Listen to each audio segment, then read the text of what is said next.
and I'm here with Father Dan Serbicki again. And so welcome, Dan. I don't think I explained to you, Dan, in the Uh-oh. Uh-oh. like minute that we had before jumping on the live stream that so I've actually reduced the number of these live streams that I am doing on my own. Okay. This was sort of something that was more important when we were in the middle of remote Absolutely. Yeah. only kind of Looking for any way ministry. to connect with people, and it was a But real asset. so it's just you and me. This is like the live stream that I do each month now Oh, okay. is you and me. So I don't know if you realized how special you Okay. actually are to Well, I'm I'm this live certainly stream. I'm certainly open to bringing in guests from time to time if this frequency works for you. But I ran Absolutely. into Karen Grinnell at Denny's the other day. It was so neat. She's Oh, neat. mentoring another pastor there and enjoying retirement. And I don't know, it'd be neat to talk at some point. I think that would be really neat. Absolutely. She Yeah, was, she was she was more optimistic about our like little discussion group that we were talking about doing at one point, kind of sharing about like the theology of our different denominations than I had remembered. Apparently, was another pastor was more skeptical that would work, but she was all for it. And I was like, oh, okay, well, yeah. that was a missed I opportunity, I guess, as we've all sort of gone our more distant ways. But so that could be neat. Yeah, I think so too. I think having opportunities to interface with uh, faith leaders of different traditions and denominations is always a good thing. And so speaking of going our separate ways, I guess that's not exactly what I'm about to ask you, but there's some developments in your ministry which you've been telling me about. Yeah. So I think whether you, no matter who you ordain in a tradition or don't, it seems like we've all had difficulty getting ministers. It seems to be a Mhm. consistent pattern. When I talk about that in our own tradition, I said, we should be making our decisions about who to ordain because it's the right thing to do, not because we're having a vocations crisis. But we are having a vocations crisis. Um, Nobody wants to be a priest anymore, and you're all making a horrible mistake because it's really great, and it would be even better if we had more people being ministers. And but stretched as we are, we're doing something called the Road to Renewal in the Diocese of Buffalo. It's a lot more than just being about a priest shortage, though. It's a renewal in ministry and mission, making sure that our churches are not isolated little bunkers or pockets of Christianity, but that they're able to reach each other, to network, and to work together more efficiently, and really learn from each other and develop a deeper sense of spirituality. Individual churches not so strong, may not even see their own weaknesses and shortcomings. We've got a lot to learn from each other. So that's part of this. In our area, we had a somewhat unusual setup over in Alden, which is not too far from Corfu and East Pembroke, where for about 4 or 5 years they had a lay woman. She was not ordained, since we don't ordain women in the Catholic tradition right now. And so she was the administrator over there. She ran the parish. She signed the checks. She called the shots. The only thing she couldn't do was sacramental ministry, which was done by a couple of retired priests. And she, as I may have mentioned, passed unfortunately and unexpectedly in July.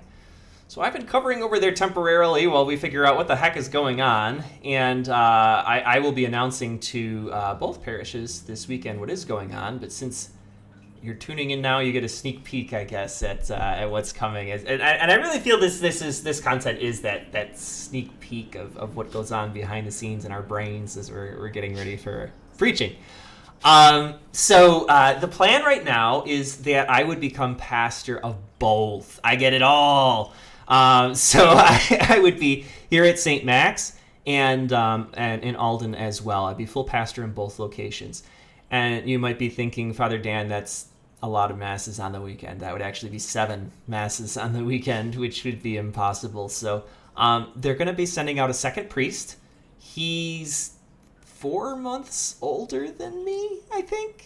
April of 1984. I'm July. Is that 3, 4? I don't know. Anyway, and so he's from Poland, but his English is very good. He was a teacher for 8 years, and he's been ordained for just 2 now. So I don't know who's the baby priest then. We're pretty close in age. He's newer in ministry. And so we'd be working together. And my plan right now is to switch in between the two sites 1 week to the next. So I would do masses right here in Corfu and East Pembroke for a week, starting on Saturday evening and then going right through the week. And then Patrick would come over here and do masses for a week while I do masses over in Alden. So we'll trade off. The Alden has a Catholic school with, I think it's about 131 students right now, and it's got its own cemetery out back, which is actually really cool. I've never been in a place that has that. You finish like a funeral and you just like walk outside to just like birdsong basically through the peace and quiet of the cemetery to the burial. It's very reflective. So some neat things about that setup. But the tough thing for St. Max is that the diocese is requiring that both priests live in Alden. This is something I was less happy about. Selfishly, I just finished my master bathroom here, and it's really nice. And it was like, okay, it must be time to move. But it's a bit of a blow, I think, for a lot of people. Sure. As I've talked to them. I just keep trying to repeat. I'm every bit your pastor as I am theirs. Just because I have my toothbrush over there doesn't mean I'm not available over here. I'll still have office hours, and our secretary is still going to keep the same office hours here. And mass schedule, I'm not planning on touching for a while anyway. Especially over here, there's just our masses are full. Like we've got one mass in East Pembroke that's quite crowded, and the two for Corfu are over half full. So there's just no way you could combine those even if you wanted to. But with two of us, we should be able to cover this just fine. So it's going to be an adjustment. Sorry for going on for a while here, I guess, but there's one more thing. As we talk about this sort of family of families, it's about bringing different churches together and sharing pastoral leadership under one like sort of super pastor. And in our area, that would be like 5 parishes to form a family, including Alden and St. Max in Corfu and East Pembroke. So this isn't like officially a part of that process. That's really supposed to get rolling in about a year or so. We're doing like preliminary meetings and planning and things like that.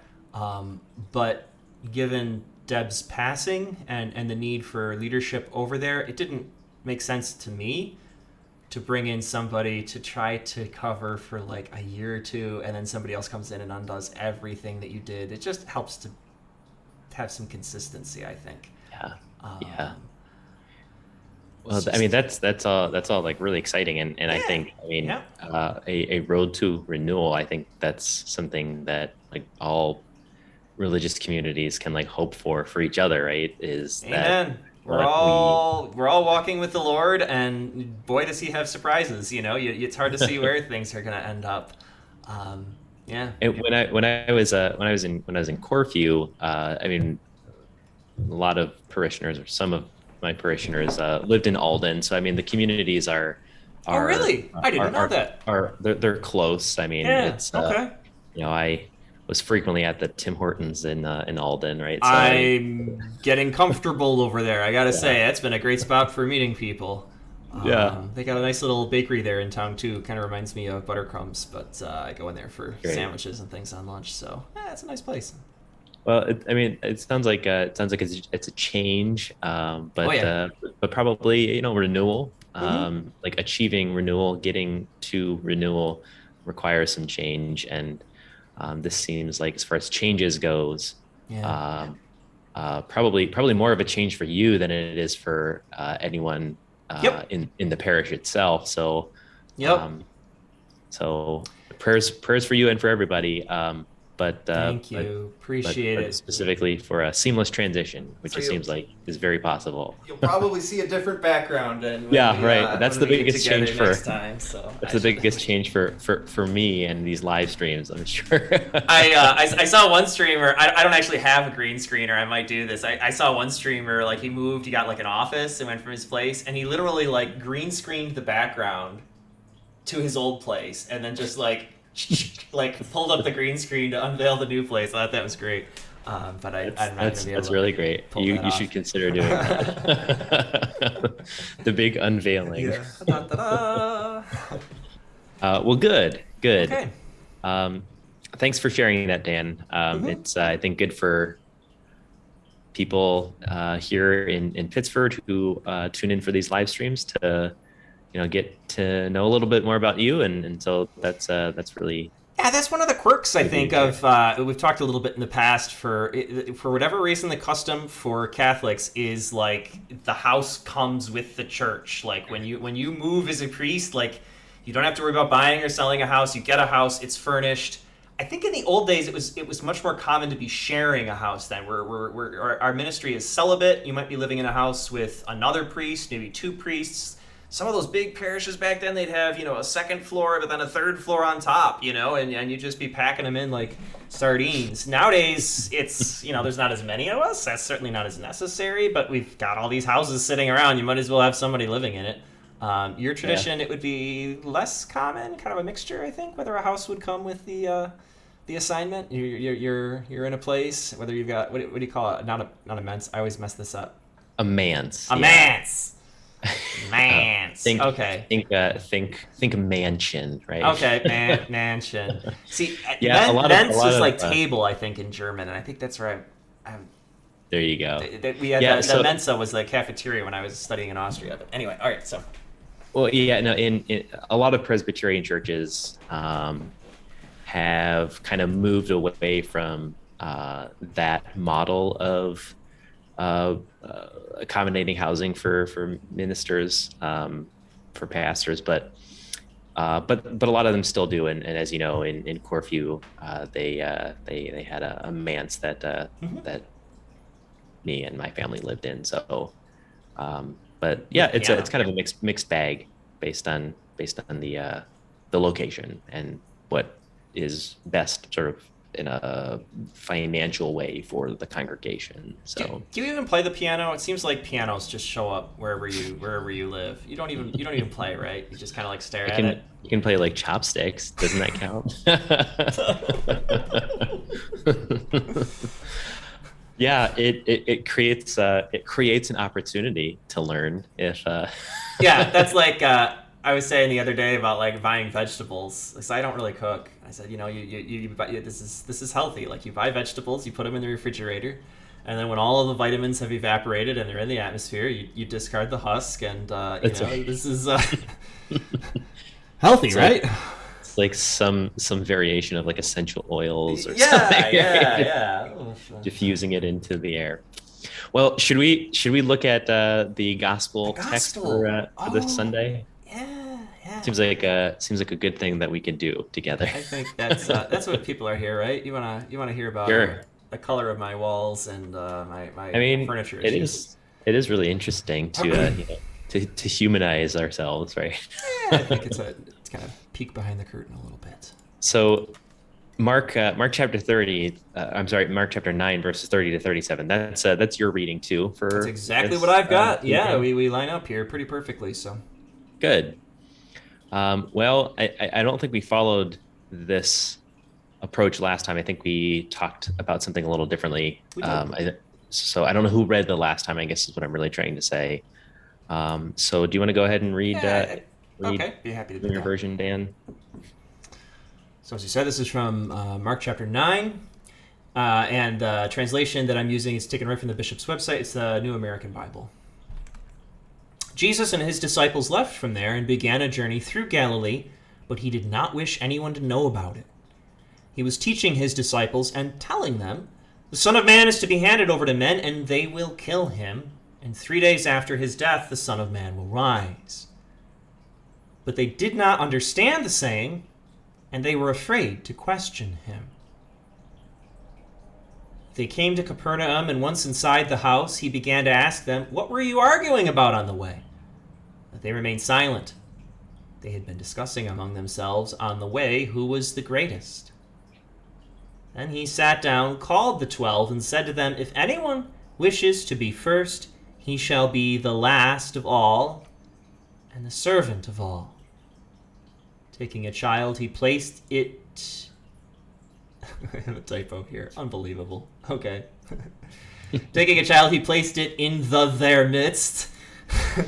And putting his arms around it, he said to them, "Whoever receives one child such as this in my name receives me, And whoever receives me receives not me, but the one who sent me. The gospel of the Lord. Mm. Thanks, Dan. What jumps out at you? And welcome. Always good to be able to share the word. Any differences in our texts, I guess, first of all? I mean, it followed pretty closely, I think. Okay. Maybe some slight word choices, but pretty closely. No typos in yours? Yeah, not in mine. Isn't that that's funny? Placed it in their midst. I guess. Well, so on the one hand, I mean, the first thing that jumps out to me is how the last thing he said sort of follows along the lines of some things that Jesus has said, at other places about, what we do to others is sort of a reflection of like what we would also do to Christ himself. And I think there's something important in that about the loving what God loves. I think maybe that's one way of putting it. That if we don't love what God loves, specifically if we don't love the people that God made and God loves, then it's a reflection on our lack of love for God himself. That those two things are like very closely connected.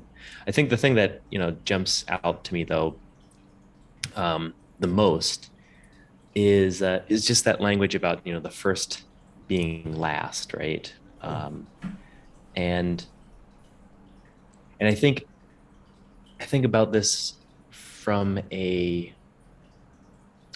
like spiritual journey kind of perspective. Like, in other words, what is it that that Jesus is trying to say? Is he trying to say that if you choose to be last, then like you'll be rewarded in like the next life or at some later point because of your humility? Or is he saying that choosing to be last is the reward itself? Like an example of the first one that sometimes comes to my mind as I think about this kind of thing. When I was a kid, my grandmother would like give me a birthday card and put some money in it, right? Mm-hmm. Yep. And towards the later part of her life, she would sometimes be forgetful and make some mistakes, and it happened more than once where like she put way more money in my birthday card than like I should reasonably have expected. And I just knew she had made a mistake. And so the first time it happened, I was a kid, like maybe 10 years old, something like that. And I, what I was thinking was like, wow, I just scored a sweet deal here, right? Yeah. I got more money than I was expecting. Yeah. But then like, oh gosh, I should tell my grandma anyway. Like I should tell my grandma, like, I think you made a mistake and you didn't mean to give me that much money. And so I did it. I went and told her like, hey grandma, like, do you know that you gave me this much money? I don't think you meant to do that. And she said, wow, you're right. I actually didn't mean to do that, but because you were so honest, like you can keep it. And I was like, oh wow, like that's nice. The righteous reaping their reward kind of thing, right? Yeah. And then, like I said, that wasn't the last time it happened. It happened like maybe one or two other times, and so each of those subsequent times that it happened, I thought, you know what I'm gonna do? I'm gonna do the right thing and like tell my grandma about this. I mean, I probably would have anyway, but I mean, the point being, like, I kind of expected a reward. Yeah, I did the right thing, expecting a reward. And is that what Jesus is saying here? Is he saying, hey, listen, guys, in this life, like, you should just be a little humble, like choose the smaller piece of dessert, go last in the line, but and every time that you do that, just remember that like God sees, and is going to make sure that you get what's yours in like the next life. Like you'll be rewarded. Just be patient. Show that you deserve it though Like in sort of in this appeal to life. selfishness or greed, like. Yeah, right. I Mhm. think sometimes that is how this is understood.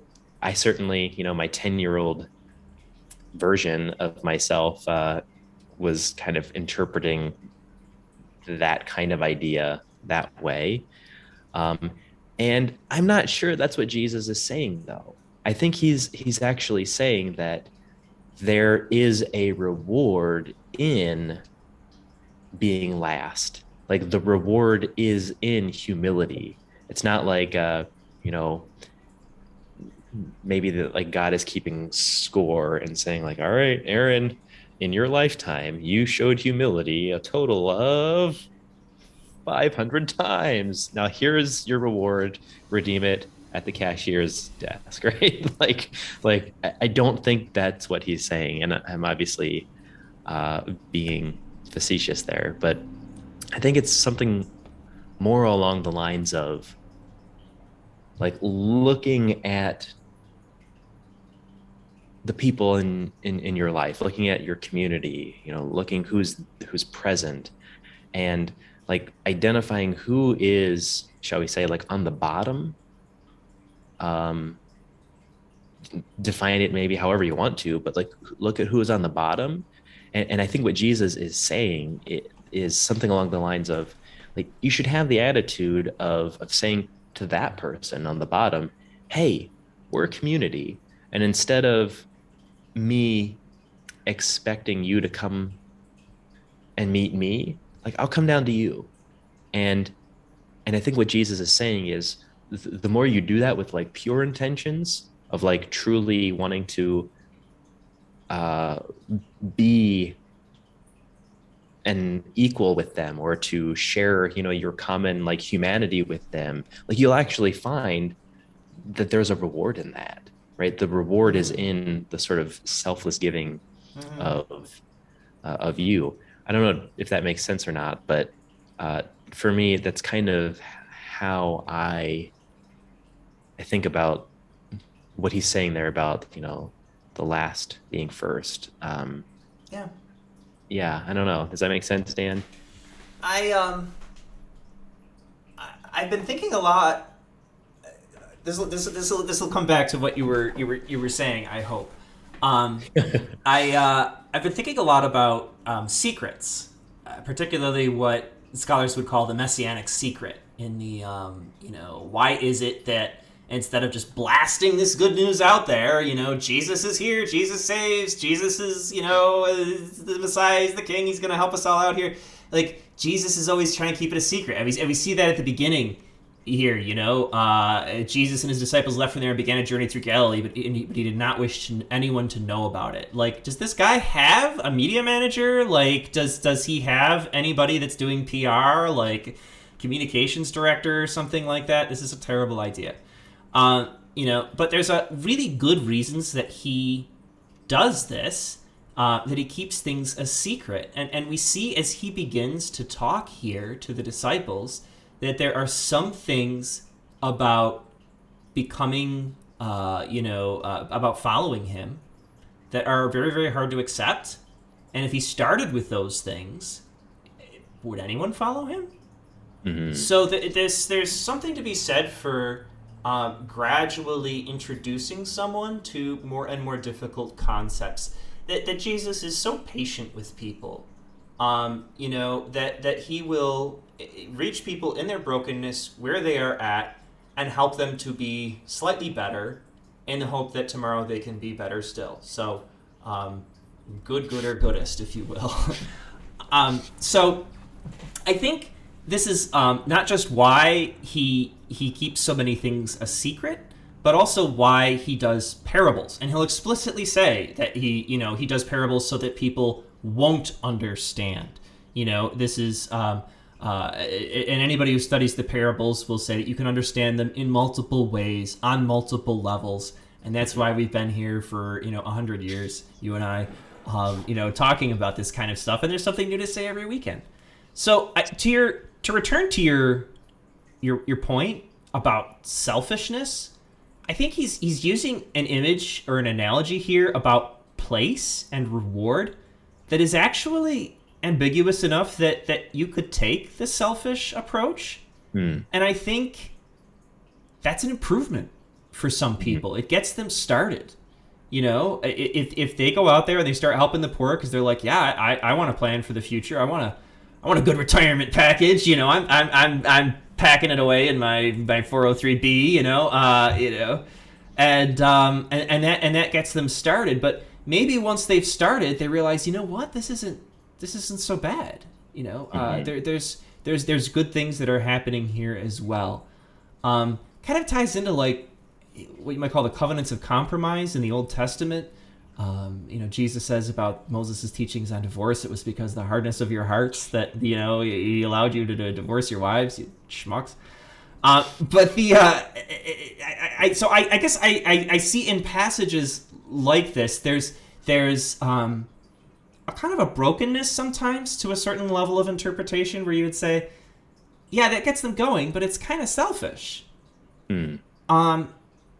But rather than saying, like, let's just skip that step, or maybe let's not go that way, I think for Jesus sometimes it's more important to get them started at all, and they'll figure out the harder stuff a little later. So that I guess, as I was looking at this, I started out thinking about secrets and why Jesus keeps some things a secret, and I think it's because of this gradual introduction to the harder and harder things. But it's important just to be doing anything at all at the beginning. Just get started. Just start the practice of this. Find some good you can do, and that little seed of faith or works or however you want to put it will grow and flourish. That's really good, Dan. I'm thinking about it was like William Durant who was reflecting on Aristotle's Nicomachean ethics when he said that we are what we repeatedly do. Virtue ethics. Yep. And I think that idea like shows up in the New Testament a lot. And I think it's kind of resonating with what you're saying right now, that maybe at first, right? So exactly, virtue ethics, what is the most virtuous thing to do? It's the thing that is an end in and of itself, right? It's the thing like you do the just thing because it's just, not because someone will notice and give you a compliment, but because it's the right thing to do.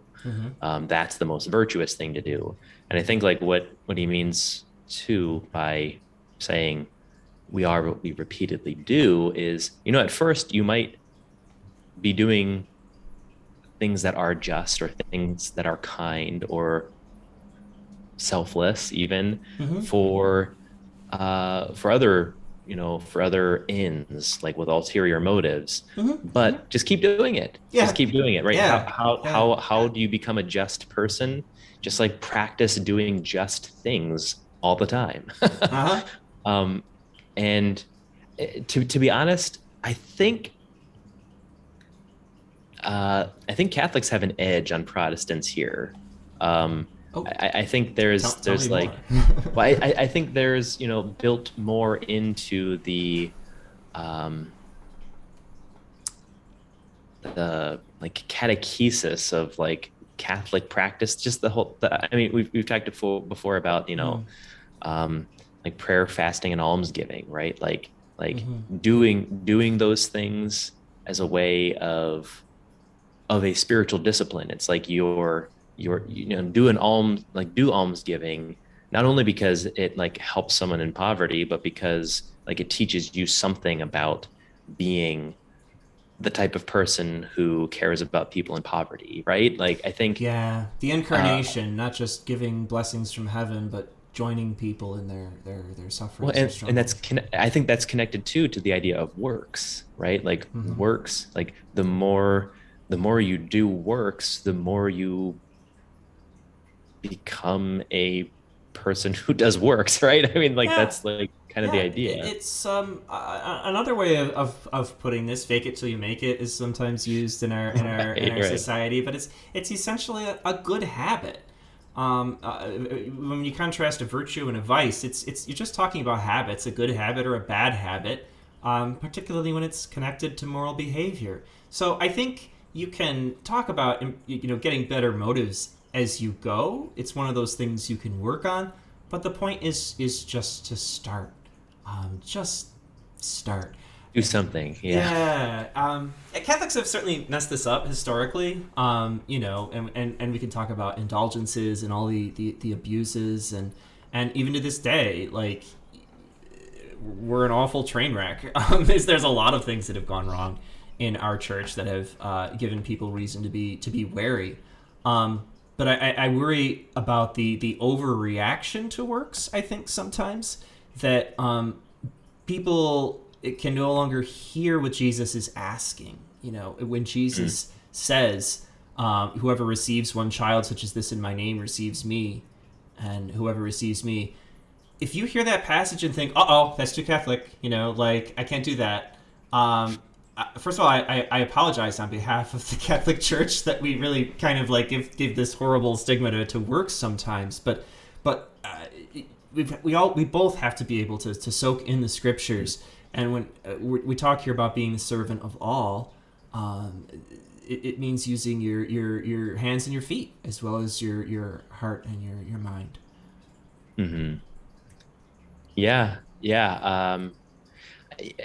From what I can see, I do think that there are a lot of Protestant traditions. I think to some extent, this is happening within Reformed theology in the Presbyterian Church, moving a little bit towards the importance of works, right? So like I'm doing a Bible study right now with my church on the book of James, and Oof. and Okay.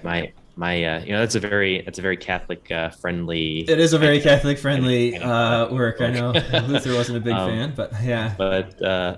but I think what James is doing is he's I think what he's I think he's responding to a misinterpretation Mm. of Paul's teaching. Mm-hmm. I think what he's hearing is people saying more or less, "Hey, have you heard what this guy Paul is saying about justification by faith alone? Or Mm. justification by faith, right? That Mm-hmm. we're justified before God through our faith in Mm-hmm. Him, and like that's it." And I think what James is saying is, no, that's not the end. I think he would agree with the idea of justification by faith, but I think he would say that's just the beginning part, right? Like you have to, as Paul says, like work out your salvation with fear and trembling. Like you have to, like, it leads somewhere. The way I've talked about it with my Bible study is I think Paul's emphasis in a lot of ways is on the justification part, and the emphasis that James has is on the sanctification part, the process by which the Holy Spirit is helping us to actually bear the fruit of righteousness, like we're like through our lives and actions. And so I think I do think that Protestants and maybe even specifically, the Presbyterian Church, because that's the tradition I'm kind of operating out of, is seeing that a little more and kind of moving in that direction of seeing, it's not uh, it's not enough just to talk about our faith in Christ. We have to also demonstrate what that means through our lives, our actions, our works, right? That our works actually matter. And I think that fits well with this idea of progressing and struggle. Paul is dealing like very personally as a Pharisee and with a lot of his audience with the law. That's his big obstacle sometimes, and trying to get past this idea that like ritual purity is going to save me, that this is the really important thing. And he's saying, no, it's faith. It's a very different way of looking at things. And he's trying to break this attachment that they have to the law. Having done that, it's like, okay, now we're in a better place than we were before. Maybe we're still not all quite on the same page, but we're at least in the same book, we agree on the importance of faith now, and that it's ahead of everything else. But then you realize, like, okay, now a couple of people have just decided to stop doing works completely, and it's like, okay, well, maybe we've got a different reason for doing that now, but that love of others can't be dead in your heart. Like, we have to do that as well. There has to be an importance to that as well. Something's gone wrong as Christians if we have stopped loving our neighbor, and because so much of Jesus' teaching would just make zero sense then. This is a good example of this, telling us not just to be like a little child, but to receive a little child and care for them. So it's I think it's two steps forward, one step back in a certain sense. You've got this huge change, and then you've got to like fix a few things once it gets into place, and that's one of those things that needs work in James's day. Yeah. That's interesting.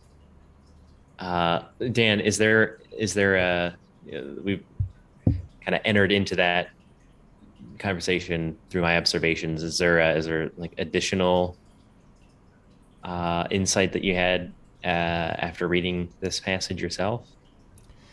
Really, I kind of pivoted into it after your comment. I wanted to talk about the messianic secret, and I think in my current day, the scandal of the church at its worst was keeping secrets, and covering up sin. Like, we want to keep the bad things a secret, and so my impulse is to overshare. Perhaps you want to hear embarrassing childhood stories. Here you go. I want you to know anything about me that might cause a problem down the road, because my goodness, I don't want to be stuck with like who knows what. So we want to be absolutely radically transparent. No more secrets. And then you read a passage where Jesus, he's not keeping bad things a secret. Okay, obviously we shouldn't do that, but he's keeping good things a secret. Like, why would you do that? It's just. So that has had me scratching my head a lot as I'm reading these passages, and it ties into almost a despair that I have felt at times. If we're evangelists who are meant to reach people, I've been asking ministers lately as I've been meeting with them, like, can people's minds change? I don't know if you've tried to talk to somebody about their opinion on something like vaccines or politics, and people have already very firmly made up their minds quite often on an issue. And yet, we need to be able to learn, to adapt, to grow. Jesus calls us to conversion. And so when I read a passage like this, I think, like, how is Jesus reaching these people? How does he get them from, hard-hearted, closed-minded to being open to a change in behavior or a change in belief, to accepting something new? And he does that by telling stories, but also by not like rushing people into the most difficult things first. We have a tendency sometimes to want to be done quickly, I think. I'm just going to throw this challenge at you, and either you accept it, great, and then I don't have to worry about you anymore, or you don't, and then, I'm sorry, you lose. I'm done. And Jesus is very, very, very, very patient with people. He's willing to accept even the smallest little step forward, even if it's just into more selfishness. It's like, okay, well, at least you're helping people now. That's cool. So kind of like the optimistic approach with people, looking for any sign of progress, and helping them along the way as they go deeper and deeper and deeper. What was it? Was it just last weekend we were talking about Peter, get behind me, Satan? And and it's like, okay, Peter, he's doing a little bit better than everybody else. He understands that Jesus is the Christ. He has no idea what being the Christ means. So there's you sort of like any teacher, like you're celebrating your progress. Great, you've mastered fractions. That's wonderful. Like that for where you're at. That's really good. Math gets harder. Yeah. So how does Jesus reach people? With great patience, with storytelling, and not necessarily spelling everything out for people, but letting them figure some things out themselves. Yeah. Says, You're making me think too of Paul when he was like writing to the Corinthians, talking about, hey, when I met with you, I was giving you milk, not solid food, because I was thinking of that quote earlier today too. Yeah, as we were talking. And I think it's the author of Hebrews who talks about some of you are teachers, and yet like you're still like stuck on like elementary doctrines of baptism. Like you need to move into the more weightier matters of this faith, and that makes sense, because I think I agree with you that there is a certain certain like development and progress that happens as a result of learning and growing and being educated. I think I remember in graduate school when I was like first learning like intermediate and advanced Hebrew and Greek. Oh, like gosh. The professors were like, okay, all of the principal parts and basics of grammar and syntax that you learned in the beginning, like here's a secret, like it's not actually that simple. None of that's real. And now we need to like teach you the other stuff. But you needed to have a grasp on the fundamental building blocks so that you had a foundation for deconstructing and building the thing that is actually more stable and will like get you somewhere. And I think that's a challenge too, is making sure that once people have started, even if they are doing things for self-interested reasons, going back to that example that we were talking about earlier, making sure that they know that, okay, like at some point, like we do need to grow out of this though, right? The goal is to grow out of this. And I think that's a challenge for faith leaders to try to take on. Maybe to put it the way you were describing it, is that we do need to grow, and we do need to learn and to change our minds, because that's kind of the point, right? Yeah, but at the same time, that's the path. That's where you start learning a language. It's very important, I think, to look at that positive and to be patient with people, and not to be standing at the door of the soup kitchen and saying, I'm sorry, you're coming in here for selfish reasons. I can't have someone here like that. But to be able to say, like, for where you're at, this is an improvement. Like, this is growth. Don't stop here. Like, let's keep going. Let's keep growing. Yeah. But to support whatever signs of goodness you can find in the world. Yeah, I like that. Well, good. I think that's probably a good place place to stop. Always good to see you, Aaron. And like I likewise. said, next time maybe we'll have a new background. Yeah. Yes. We'll see. Take a screenshot of of you not in frame, so that you can use it as a background. Yep. Great. Well, good, Dan. All the best to you as you're making this transition here in the next few weeks. Thank you. Hope it goes well, and we'll be in touch and continue these kinds of conversations, maybe in a new location. Okay, looking forward to it. Take care. God bless everyone, and see you next time. All right. Thanks. See ya.